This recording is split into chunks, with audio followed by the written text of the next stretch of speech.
$25,000 to write the script. I'm like, yes, I'll write it. Oh my God, that's amazing. And then you're like, yeah, but then exactly. Well, it got worse because then my agent calls me back and goes, well, of course I'm going to counter. And I'm like, no, don't counter. He goes, no, I'm going to go back at 75. I'm like, no, I'm a bartender. Don't you understand? welcome to Hollywood Game Changers. My guest today is one of the busiest producers in Los Angeles. He has worked consistently for 30 years or more, perhaps. We'll find out. Wow. Currently executive producer on NCIS, Mr. Scott Williams. Yay. Thanks for having me. Oh my God, I'm so happy you're here. I'm happy to hear you. I mean, I have been a big fan of yours, always. But not just since you did the show? No. I did star, NCIS. I actually auditioned for a lot of the shows that you have done. Yes, you have. And I think you've done more than just well, I did Bones, and I did Castle, but I don't think you were writing on Castle. Okay. And Castle was a brief, I was there for a season.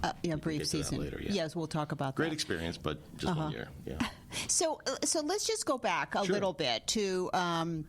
You're a New Yorker. Mm-hmm. I grew up in Yonkers, New York. Yonkers, New York, and I'm not even sure where that is. Is that upstate or? It's the first city north of the Bronx. Okay, all right, Yonkers. When you leave, Yonkers. Yeah, when you leave the Bronx, you hit Yonkers. Nobody would know that you're from New York. You have no accent. When I get around my paisans, it all comes right back out again. Yeah, it's like this is my kind of like middle of the road sort of. I've been in California too. A long time, yes. And this is sort of really how I talk. But when I get around New Yorkers, it all comes out. Wow. I start talking faster, and I start dropping a lot of F-bombs and all that stuff. So I had a buddy out here for my buddy and his wife from college that was out here for about 5 days, and it's just like I haven't drunk and eaten so much in a period of 5 days in years. So. There's a zest for life in New York. It is a real zest for life, real joie de vivre. Yeah, they don't. Although when you say joie de vivre in New York, you get slapped. So it's okay, So my question is, I mean, you started, you went to college, and I know that you studied English I was and an writing. English major, yeah. And so, what brought you out to California? Well, when I left school, I started as a PE major. I was a phys ed major. Are you kidding? I was going to coach sports. I was going to do football and lacrosse because that's what I knew. I mean, I just basically. Were you a football player? Yeah. Well, in high school, But, Cortland, my school was known to have a great physical education program. But what they like to do is they like to weed out.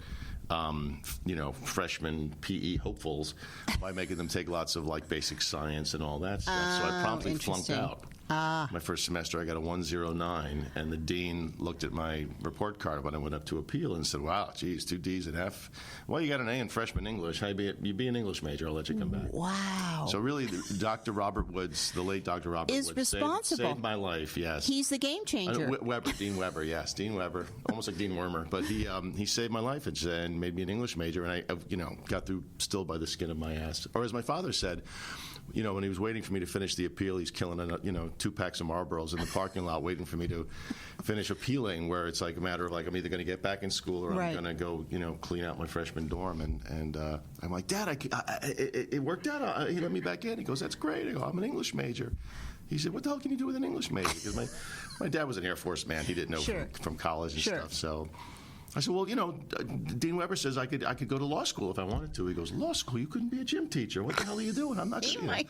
So a realist, your father. Yeah, but back in those days, the entire student loan was $10,000. So it wasn't like he was losing money by sending me back to college. But I had a great college experience. I was an English major. I did okay.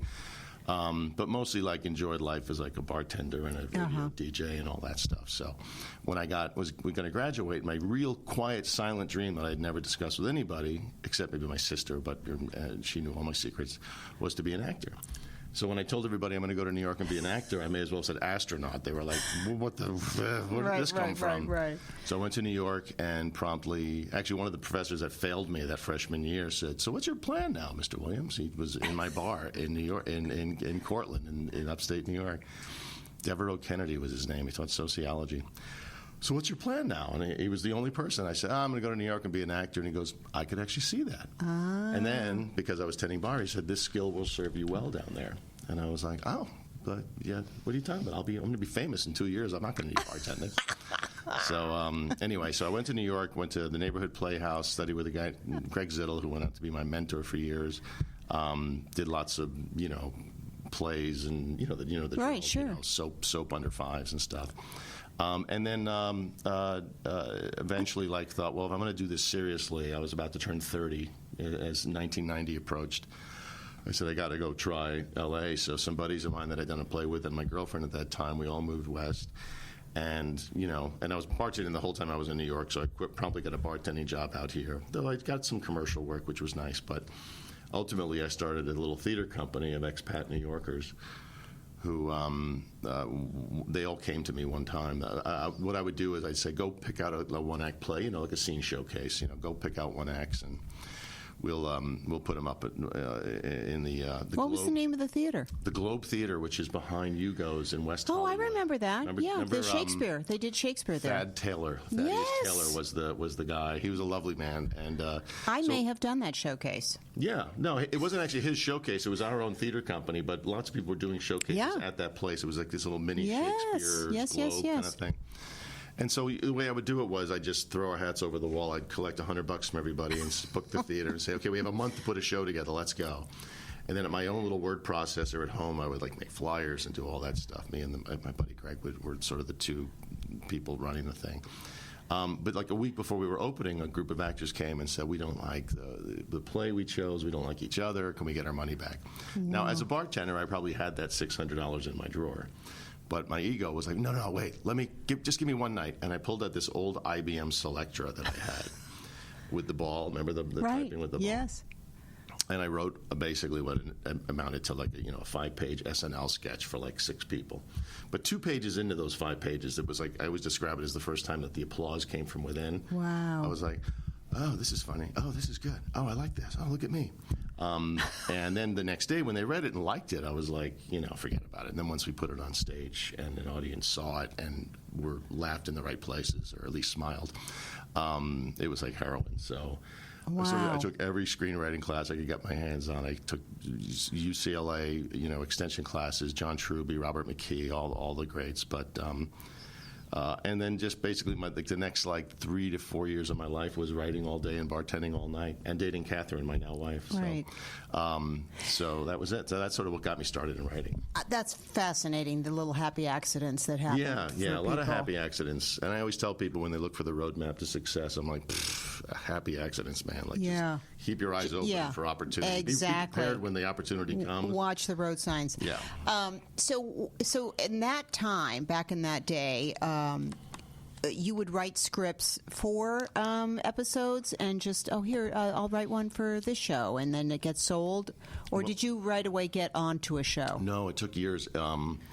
I say years. I know lots of writers that are like, man, it happened fast for you, buddy. Yeah. Shut up.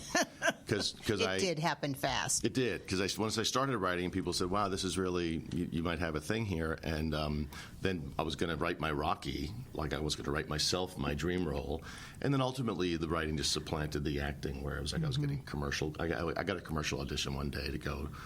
Those things it's 3 o'clock and they call you. Yeah, can you be down at Abbot Kinney in Venice at 5 for Tide? And you're like, fuck, do I want to sit in traffic? I'm sitting here writing the spec that I wasn't being paid for. Right.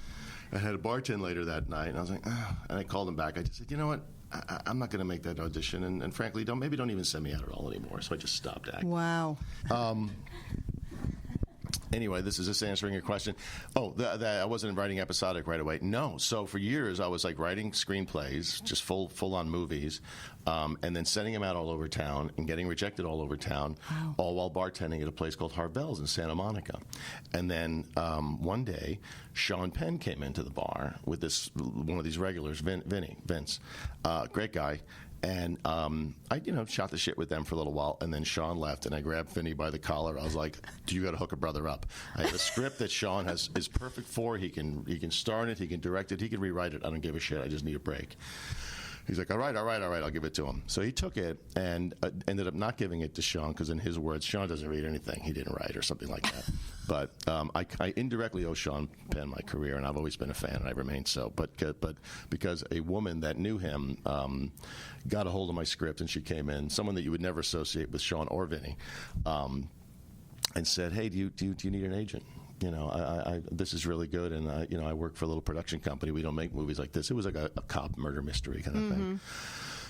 So she got me a junior agent at Gersh, Abram Nalabatsky, God bless him, and he's alive. I say God bless him like he's dead. He's alive. Yeah. He's alive and thriving. He's doing your very well. agent today, though. No. I Okay. wish he was strictly features, and then when my TV career kind of took off, I just sort of had to go where it was really flowing. But Abram really gave me my start, and he sent that script around to all over town and got me 17 meetings out of it. Wow. And 16 of those 17 meetings were like, hey, this is great. Let me know when you write something else. I'm like, I have a stack on my desk. Yeah. Just let us know. Like they were kind of politely brushing you off. Yeah, but then the 17th meeting, or one of those 17, was Ray Liotta's management company. Oh, my God. Addis Wexler, Keith Addis, Nick Wexler, and they were nice enough to say, you should write for Ray. And I said, yeah, I should. It was like 3 or 4 years after Goodfellas. Oh, my God. So they gave me a New Yorker article about cops to look at and come back and pitch a story, and I pitched Ray and them, and they bought it. And I freaked out, of course, because my agent calls me up and he goes, okay, they've offered you $25,000 to write the script. I'm like, yes, I'll write it. Oh my God, that's amazing. And then you're like, yeah, exactly. Well, it got worse because then my agent calls me back and goes, well, of course I'm going to counter. And I'm like, no, don't counter. He goes, no, I'm going to go back at 75. I'm like, no, I'm a bartender. Don't you understand? And then he calls me an hour later and said, okay, we closed at 55. Wow. So now I had to write a $55,000 script, and I was like, holy shit. That's got to be good. So I called up a bunch of New York cop friends I had and went on a bunch of ride-alongs back in the city. And well, let me ask you that, but just for a second, how did you have cop friends? Well, when you're a New York bartender, you get to know You have everybody. cop friends. Yeah. So I had a couple of friends that I'd actually gone to college with that were both firemen and cops. Either or. And then working at the bar, you just had cops working the door. I had this great guy, Steve, who was a doorman, not a very big guy. Steve, what was his last? I shouldn't say his last name because of what I'm going to tell you, but he was the doorman who kept the peace in his ankle.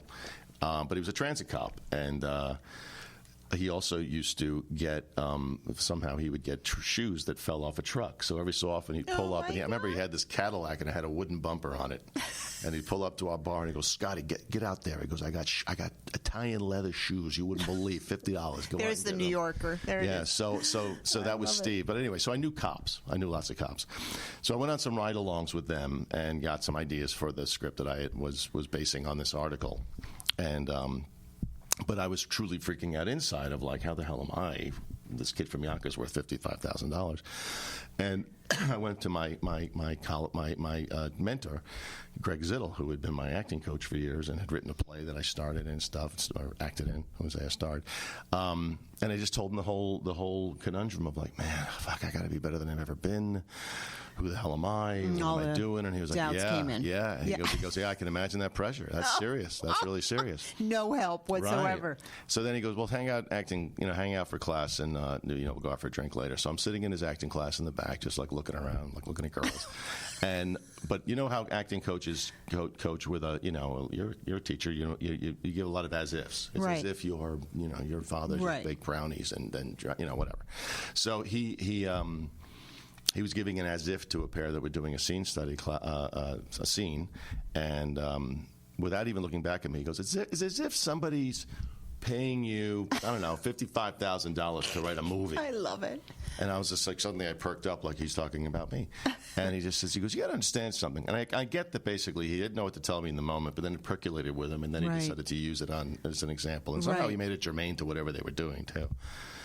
But he said, you got to understand, he goes, they're not paying you to write the script. He goes, they're paying you for all the bullshit you've taken up to now, all the kegs you've changed, all the fights you've broken up, every job you've lost, every rejection you've had. He goes, that's what they're paying you for, all the dues you paid. Hell, you're writing the script for free. Right. He goes, they're paying you for all the stuff you went through to get here. Right. So just be what you are, and do what you do, because apparently they think it's worth $55,000. So I was just like, it took a huge amount of pressure off, and I still use that to this day when I'm stuck in a script, which is quite often.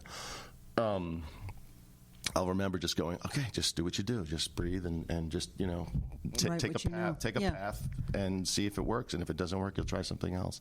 So I always hear Greg's voice in the back of my head. That's awesome advice. It is great advice. And it's something, he passed away a few years ago, and I just have never forgotten that story about he kind of saved me right there, and he still does.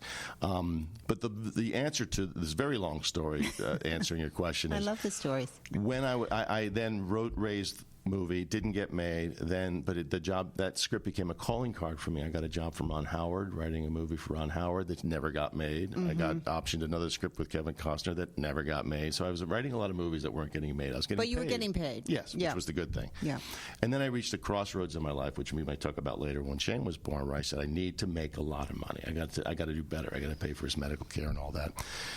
And that was the day that Abram, my agent, called me up and said, look, I know this isn't the time, but somehow David Milch and Stephen Boschko got a hold of your Ray Liotta script, and they want to know if you want to write television.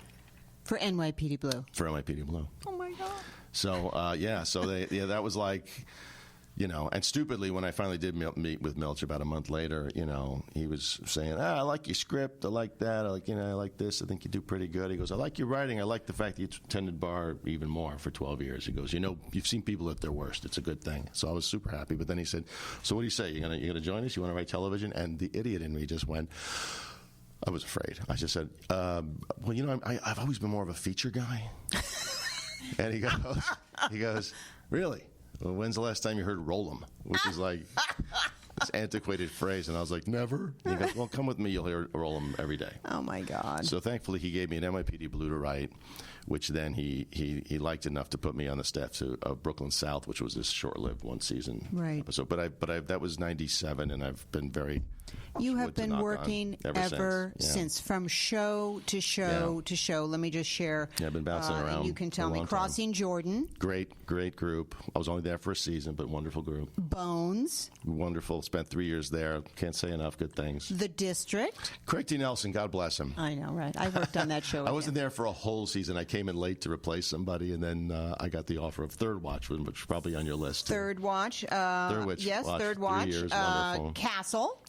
One great season before I got the offer to go to NCIS, at which, when I told Nathan Fillion I was leaving, he's like, why? I said, I got an offer to go to NCIS. He goes, I hear that's the best gig in town. So even Nathan Fillion knew, like, oh, wow, really? God, all my friends that act there just love it. They never want to leave. Oh, wow. So, and that's what I had heard, which is why I took the job. So.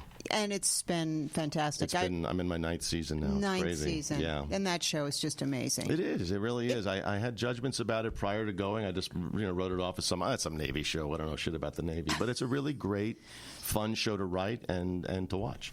And you've had some cast changes in the time that you've been have we? Yeah, we've had some big turnover, and it's the writers take no small satisfaction in everyone going like, "You'll never survive losing," Michael Weatherly or Paulie Perrette. God, I love them both, and was not happy to see either one of them go. But we're very grateful, and we feel good about when we keep going. Right. People seem to like the way we replace them, and they seem to still like the show. Right. What hasn't changed is the writing, I think. So, yes.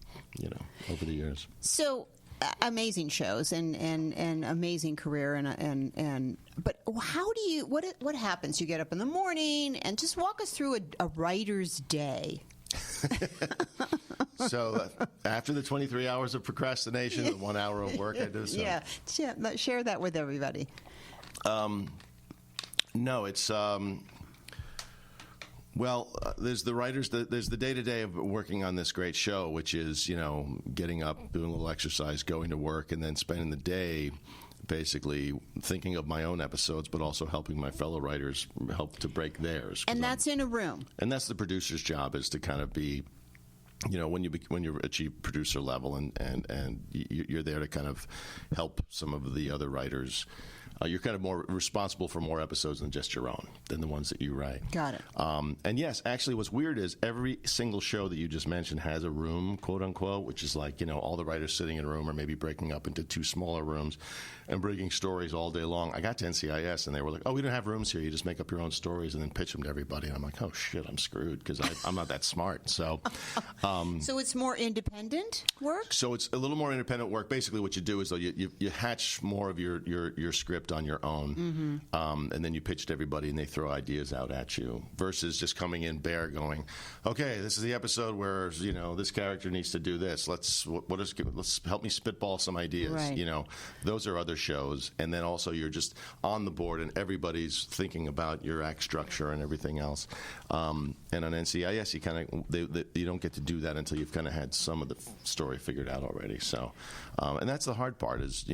And where do you get your story ideas? The first 6, I joined in season 9. The first 6 things I pitched them, they were like, "No, we did that in episode, in season 2. No, that's a season 4 idea." Well, that must have happened a bit when you hopped into shows. Yeah. Coming in midstream, you frequently, your job is when you're a staff member, when you join a staff of an existing show, is to mimic the tone of that show. Right. I got to rewrite a writer when I was at Third Watch, and he said, at the end of it, he was like, "This doesn't even sound like me anymore." And I'm like, "Yeah, it sounds like a Third Watch now." It's like our jobs is to mimic the tone of the show. I see. So that's why often, like a showrunner, a person that created the show, might take the last pass on the script just to make sure that tonally it sounds like the show. NCIS has never been that. We give notes and you rewrite your own. And, we'll hear from Mark Harmon and the other actors and stuff saying, like, "Yeah, my character might not say it like that," or "Is there a way I could do it like this?" So we collaborate quite a bit with the actors. Oh, that's nice to hear. Yeah. Well, we want them as invested. If I have some cockamamie idea of something I want Mark and Maria Bello to do, I'll go to them a month before and go, "Hey, I'm thinking of this idea. You guys on board?" "Oh yeah, that sounds really cool. What if this? What if that?" "Oh yeah, I can make that happen." And how far ahead do you write? We try to get as far ahead as possible. We're breaking stories and planning our season from June on, like June 2nd or 3rd, whatever happens after Memorial Day. Is it Memorial Day? Whatever. The very first week of July? No, first week of June. We start shooting mid-July, so we take a 6-week head start. We try to have some scripts in the bank, but then you're shooting every 8 days, so after a while the window starts to close. Right. People ask me, "How long does it take to write a script?" I'm like, "How long do I have?" Because if you give me 2 weeks, I'm going to use all 2 weeks. I may not use them well, but if I have 5 days, I'm going to pull 5 all-nighters until I get the thing written. Got it. And then the process is lots and lots of notes from everybody. The guard at the gate gets to tell me, "I didn't buy that Act 4 out. I think you need a different." So you meet with them. You meet with the other the EPs, the other writers, and the other writers, and they read it, or is there any sort of group time? Because that's not my understanding. I always thought maybe it's in comedy that they all sit around. There's plenty of group time. I'm just saying that in comedy and on every other drama I've worked on, yes, we've had a formal room where it's like, okay, you 4 are going to go in that room and you're going to figure out every single beat of this story, and you're going to put it on the board, and then we're going to pitch that to the showrunner. NCIS is just this little more insular, where it's changed over the years. But when I first got there, because it's changed because I kind of like having a room, so I'll invite a couple of people in to spitball ideas. But generally, when you got there, it's like figure out the story on your own and then pitch it, and then we'll. So do you do that at home? Yeah, no, believe me, I'm like, I do it at home, I do it on the highway, I do it in the shower. Okay. I'm constantly thinking, shower's a great place to get ideas. Right. When I'm really stuck on a script, I'll go take a shower and just, oh, wait a minute, that's it, eureka. I don't know why, but it's freeing or something. For me, it's driving. Yeah, driving, staring at the highway. Yeah. You're either yelling at your dashboard about some jerk that cut you off way back there, or you're coming. Or you're talking with your a phone. new Text so and so about such and such. Yeah. You're managing your day from the car, which is probably not very safe, but that's what we do. So I kind of get now why it's all crime drama, but because you're a very funny guy, you're very witty, you're very funny. I don't know. I tell you, I did a season on Without a Trace, one of the shows you didn't mention on Without a Trace, which was really probably the only show that I met very nice people on the show, fellow writers and stuff, but it was not much fun. The actors were very hard on the writers and on everybody around there. So. What was the question again? The question was why crime drama? Why, So because you are just like the problem procedural. with Without a Trace for me, and why I was only there for one season. I was calling my agent by Thanksgiving of that year, going, "Get me out of here." Was one, there were some conflicts on set, but 2, anything you wrote halfway whimsically funny in those scripts got crossed out. Oh. It was like, no, we don't do that here. Dry as a bone. And I'm just like, I just can't do that. It's like, to me, it's like, Ed Bernero created Third Watch, and he's one of the funniest people I've met. So, when he created Third Watch and brought me over there, funny things happen to cops. Funny things happen to Tony Soprano. Funny things happen. Funny things happen in life. Right. So you've got to be able to incorporate some of that. Balance it in. And that's, we're all trying to get through life, by making light of things or being funny, and then funny situations happen. Right. So I can't. And also, to me, drama's way more dramatic, if you will, when it's framed comedy. around some lightheartedness of some kind. You know, somebody that's walking around with a cloud over their heads. Years ago, I love Andy Garcia. I rewrote a movie that he did, which unfortunately went straight to video. But he's so great, and he's such a lovely man.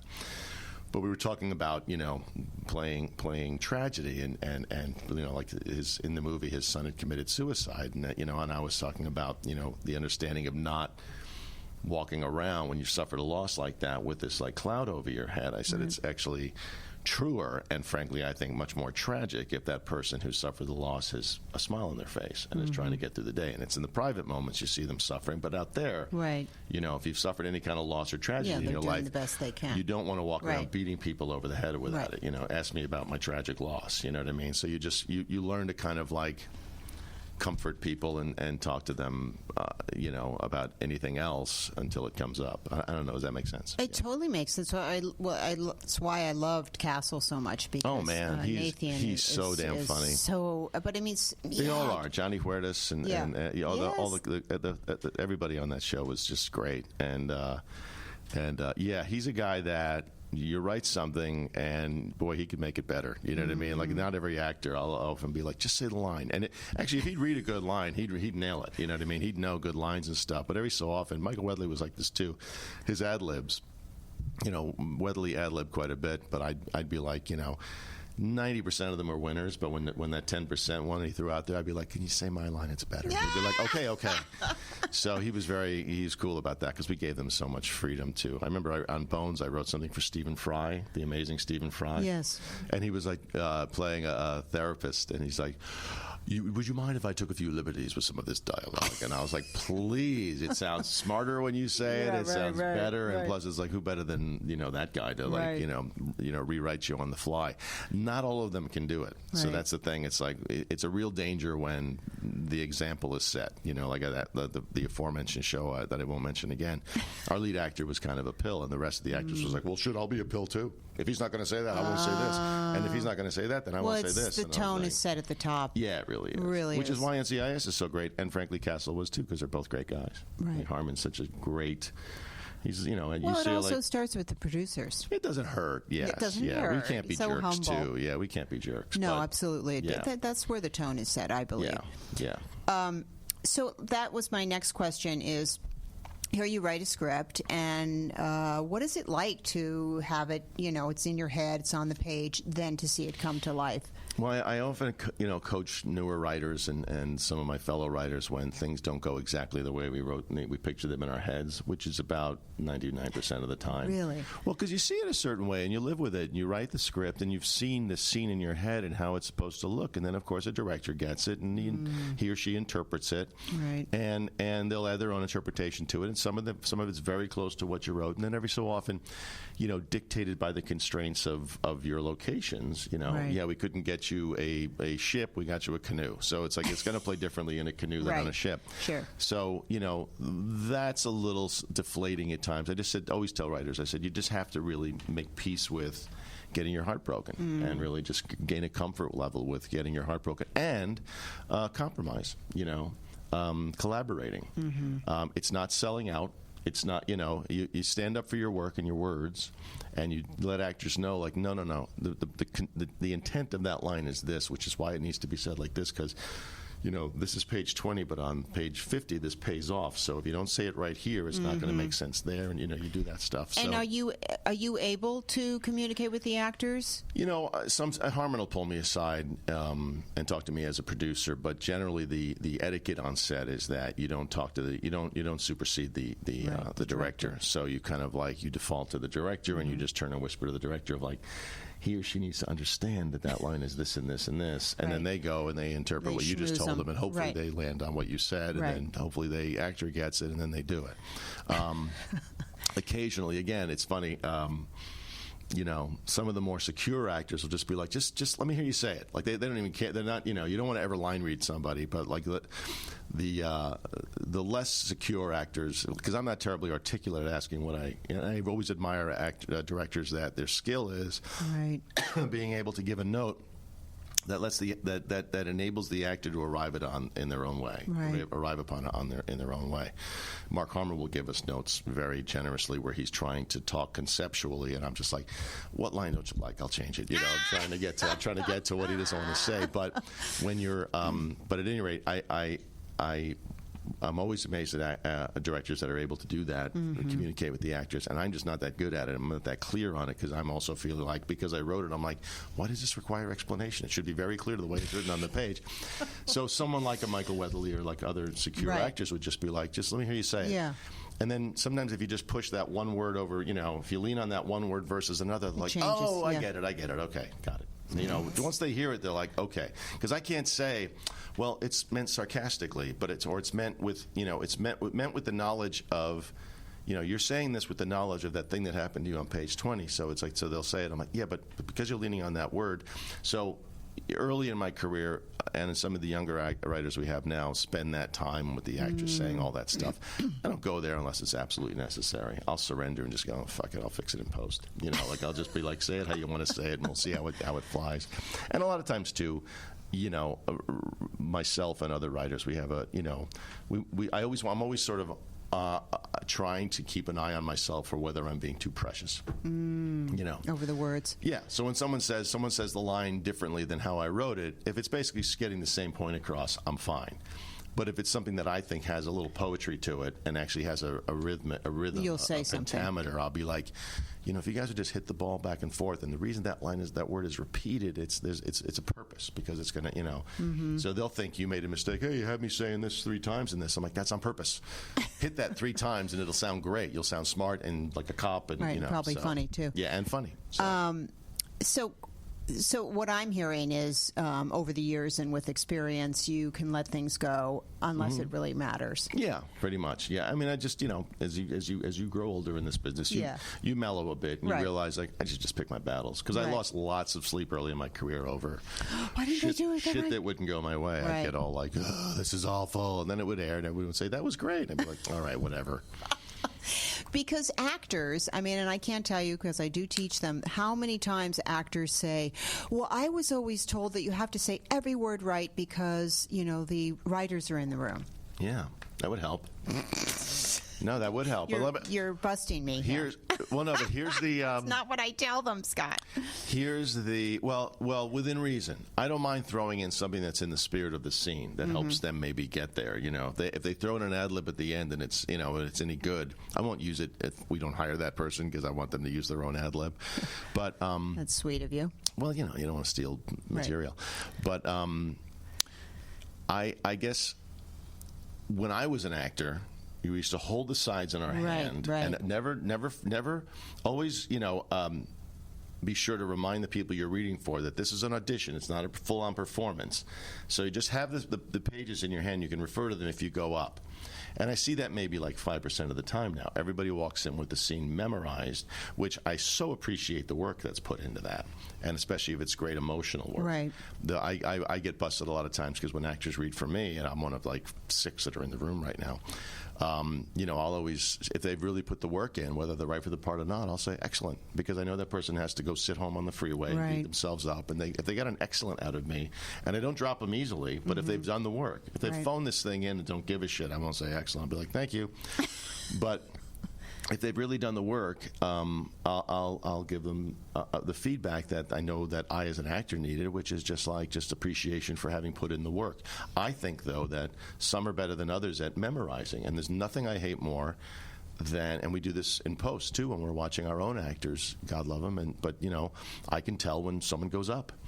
I can tell when is this a dramatic moment, or are they trying to think of the line? You see their eyes dance a little bit. You go, no, they're thinking of the line, and that's the same thing as in the room when we're auditioning people. If I see that they're struggling for the words, I'm like, you're not here to like prove you can memorize. Like, I want to see performance.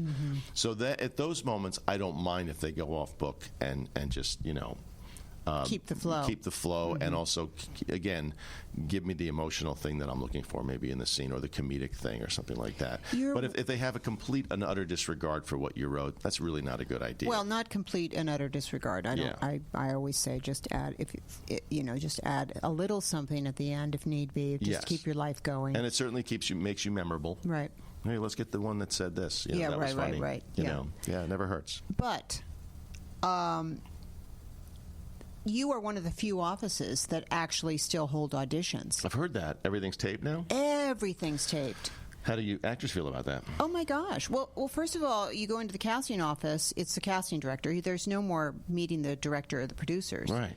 Which, to me, was my golden ticket. Yeah. I don't know. I just walk in good, you know. Yeah. No, I get it. And so it's just the casting director. So the pressure, the whole energy is just like. Yeah, and I want to know if someone's really good in the room, and I can kind of gauge it in person. It's like, hey, they were really great in the room, but if I put them toe to toe with Mark Harmon for 2 scenes, are they going to freak out? Exactly. You know, it's like I need to know that person can stand. You know, so generally, it's how you walk in and face producers that helps inform that. Of like, you know, if the person.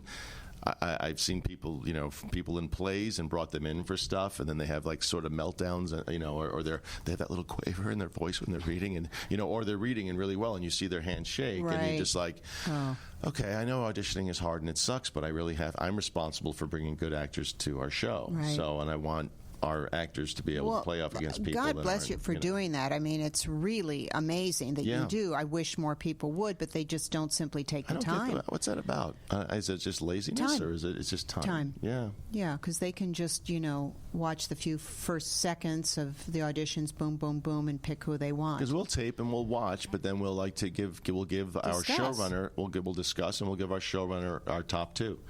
Of each role, just going like, this is our first, and if that person can't do it, this is our second. And then sometimes the showrunner will say, I like number 2 better, and it's their prerogative, and we go with that. But I don't know. I think you can judge much more clearly in the room with them than seeing them on camera. And also absolutely. But also, I will say I've seen people in person that maybe didn't blow me away, but then I watched on screen, and I'm like, oh wait, no, the camera's reaching something that I didn't see. I sat in the wrong part of the room, and I kind of missed it, so maybe I need to go back and look at it. But it's still, you're watching a performance with them. They have done it for you in front the room. of you, taped so it. Yeah. versus just you and the casting person, just, doing the thing. So, and God forbid if there was the opportunity for you to say, hey, do it again, try this, take the note, take the direction, see that. I know. It's well, not that's a anymore. big one. Yeah, no, and then I'll sit with the director. They'll look at me as the writer, like, any notes, and I'll point to the director, like, that's their job, Even though I'm sitting there going, yes, can you please just do this and this, But I have no interest in directing because, again, I'm trying to get the writing right. I was going to ask you if you were. It's been brought up to me at times, but I'm sort of like, I'm very attached to. I still feel like I haven't perfected my art yet, so it's sort of like before I go off and go, I'm going to direct now, I have a lot of people that I think you've perfected it. No, well, but you're still sort of, it's like, I don't golf, but golfers always say, you're playing a game with yourself, you're trying to top yourself every time. So I'm still sort of trying to do that. Like, I'm not bored with writing yet, so it's not like I'm, but. Anything coming up? Anything like little hidden somethings that you're doing, or are you just working on ends? No, I don't really have time to do anything else. Arms gone up, is that? Okay, we got to take a break. We'll be right back. Okay.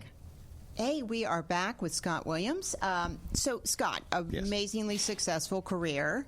Amazingly successful. All my friends are amazing, that's for sure. How the hell did he do that? So. But you've had you mentioned some game-changing moments in your career, but what about in your personal life? You're referring to Shane's Inspiration first, or We Spark? I mean, I've always been. What was the game changer? Because, I mean, from this perspective, it looked like what happened to your son. Yeah. And, what you took out of that and what you created as a result. Well, my wife and I both individually and together, we'd always sort of, when I was bartending, I still would sort of like send my $10 check to Guiding Eyes for the Blind or whatever, charity I could along the way. I'm a big believer in karma and that. Big believer in the McCartney thing. The love you take is equal to the love you make. Is that like success flows in and out. You share it and it comes back to you, and you share it and it comes back to you. So, always had been trying to be as philanthropic as I could be on whatever limited means I had. when I was writing all those movies, I was actually working for Ron Howard at the time. Catherine and I got married, and we were of an advanced stage, shall we say. So we wanted to get pregnant right away, and so Catherine timed our honeymoon around her ovulation cycle. Oh my God! And we That's probably so Catherine. Oh, she had it all worked out, and we went to Italy and got pregnant. And amazingly, I'll tell you, this is a side story. We met an older gentleman named Irving Feintek, who was there with his lady, his girlfriend. I don't know what he would call her, but he wasn't married to her, but she was a lovely woman. And they were traveling Europe together, and typical Catherine, whom you know, is like, she's looking at his spaghetti at the next table going, that looks good, what do you have? And she's we're half lit, we're on our honeymoon. Plus, I'm on my honeymoon going like, we're not here to make any friends, but she's making friends left and right, and anyway, we drop into the conversation that, oh, we're here because I'm ovulating. Oh my we're God, going to get a baby. an open book. So he goes, oh, Los Angeles. He goes, well, where are you going to have the baby? We said Cedars-Sinai. And he goes, oh, I used to be on the board at Cedars. Make sure you mention my name when we go there. Cut to 9 months later, we're pregnant with Shane. And, everything seems fine. She had a great pregnancy and a little nausea early and all that stuff. But we're waiting for Grace to deliver in Cedars-Sinai. And I just asked Dr. Bobby, our OB, who's the best, hey, you were the nurses. Anybody know a guy named Irving Feintek? And they practically saluted. They were like, you mean former chairman of the board, Irving Feintek? You mean the guy that's got the Feintek wing of the hospital? And I was like, what? And then someone said, oh, he's here visiting his brother today. He's having his gallbladder out. Oh, my gosh. So within 5 minutes, Irving Feintek standing in our delivery room like, oh, this is amazing. Look at you two. This is wonderful. You did it. Because he literally, like, the hotel we were at in Italy, like, he and his girlfriend left us a bottle of champagne. Like, it was so great meeting you. Best of luck in your, endeavors, having children and all that stuff.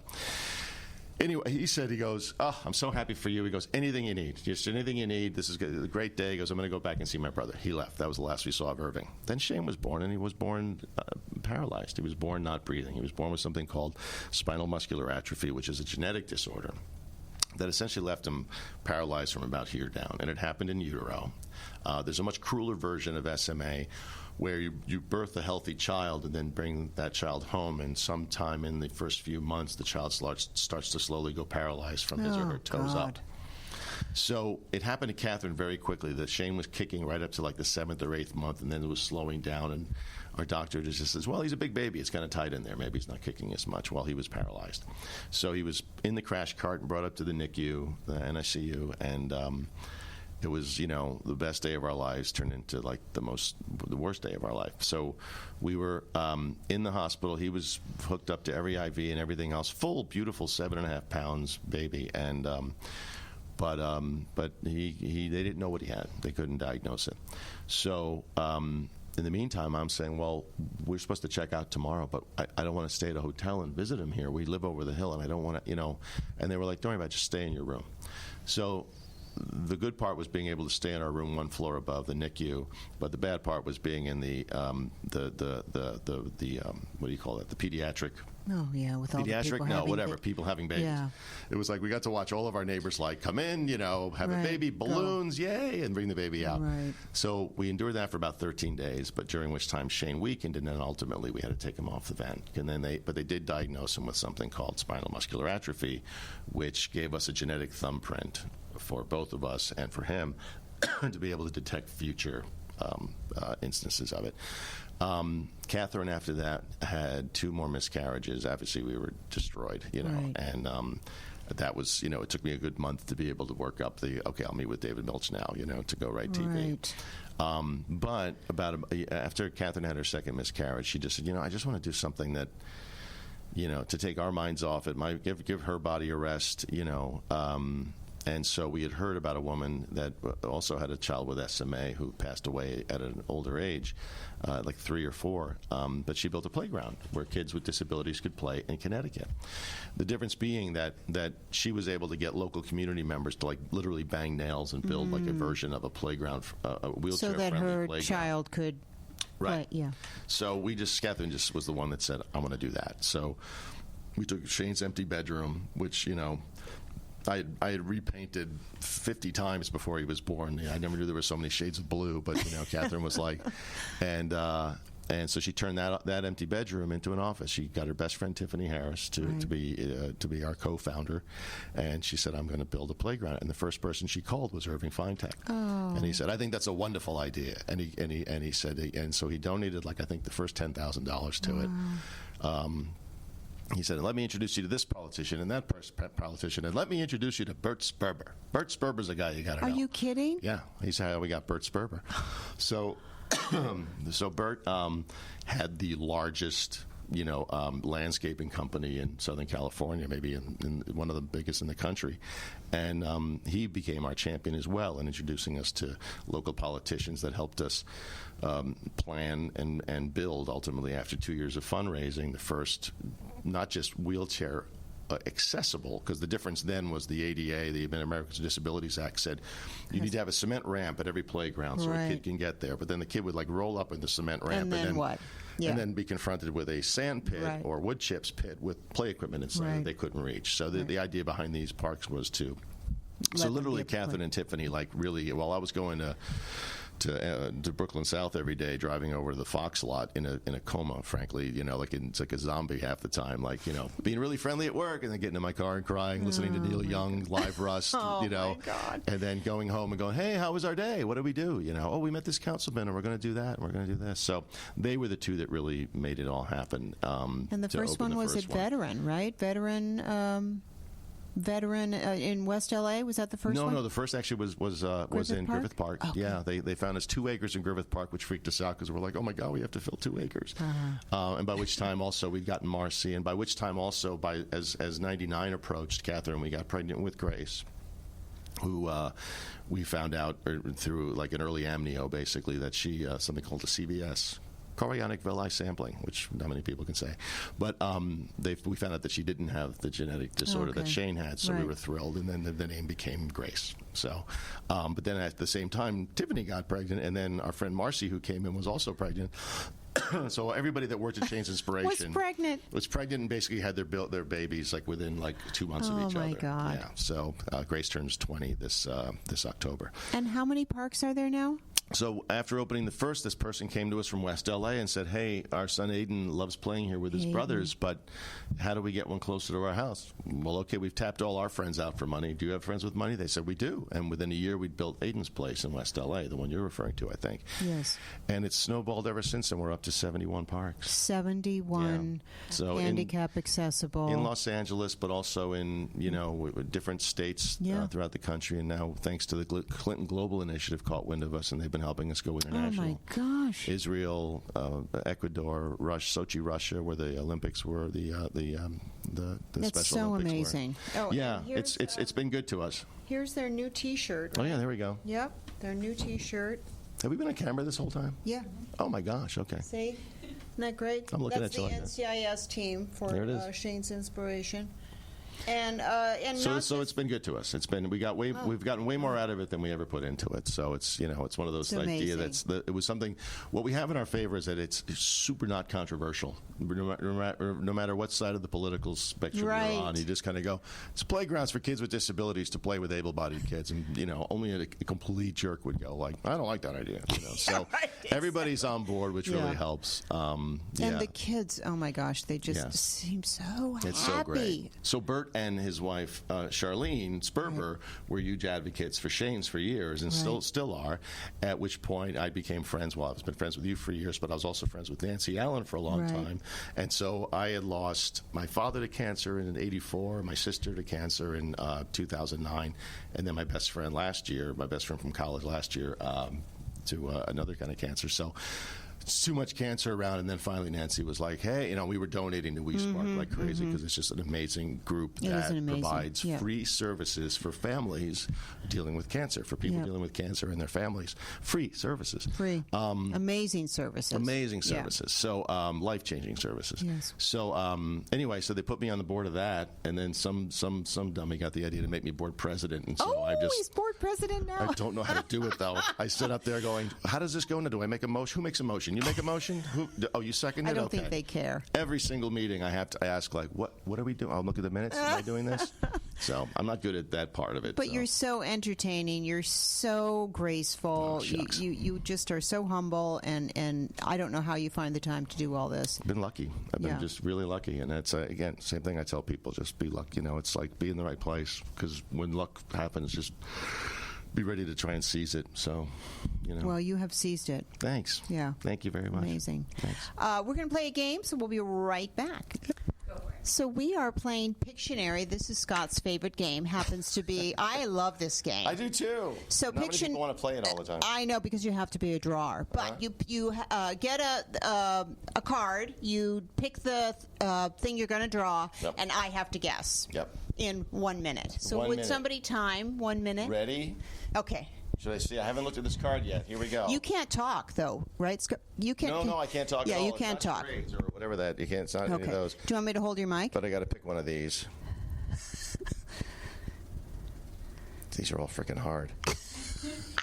They're Okay, all hard. right. Okay. Here you go. Oh no, because you don't want to look. All right. Ready? Ready? Yeah. 1 minute. Okay. Ready? Here we go. Okay. Do I get to ask if it's a person, place? It's a mountain.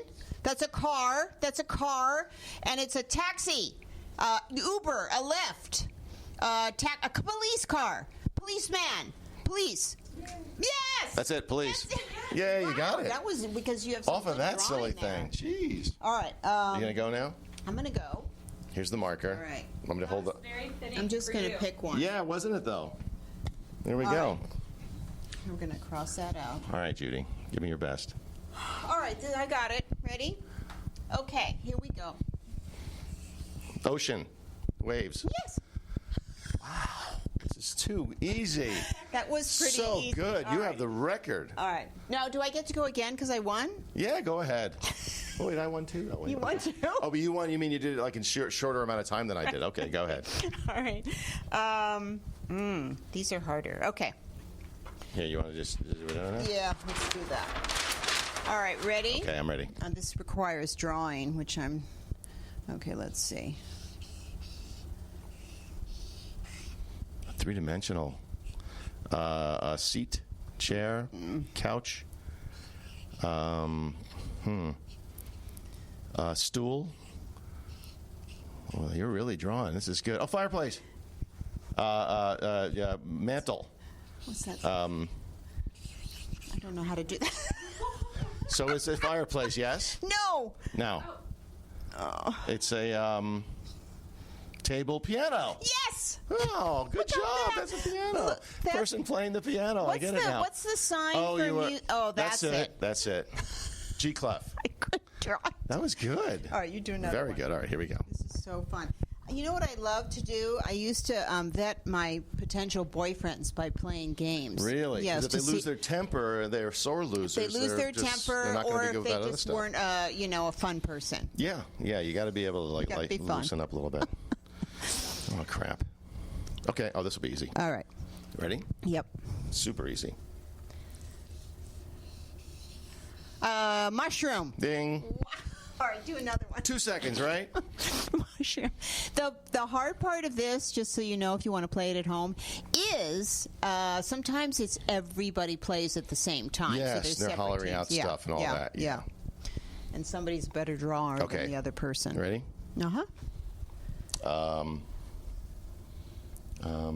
Okay. That's a bed. No, that's a airplane. Airplane, pilot, propeller. Propeller. Wow, you're really good. There you go. You know, you're a good artist. Isn't that amazing? You want to fly No, in that's that, a don't pretty you? good plane. I got you get a little No, of that. that was good. Thank At you very first I much. thought Your it was a piano bed. now, I can't see anything but a piano.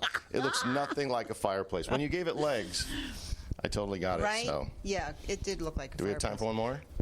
Okay. Are we doing this? One more. Yes?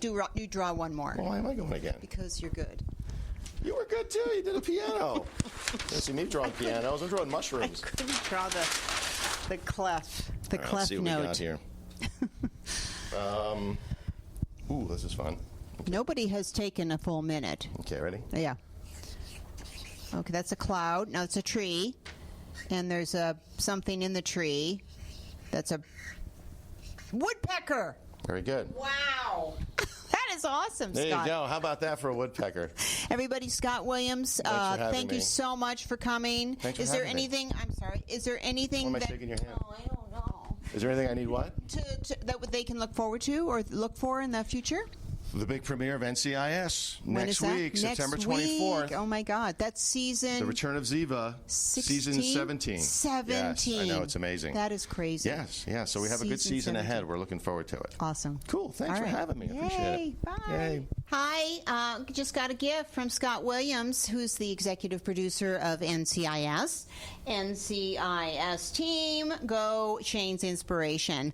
Shane's Inspiration, for those of you who don't know, is an organization which has created a bias-free world for kids with disabilities, all inclusive. You can wheel up in your wheelchair and play on the playground. So check it out at shanesinspiration.org.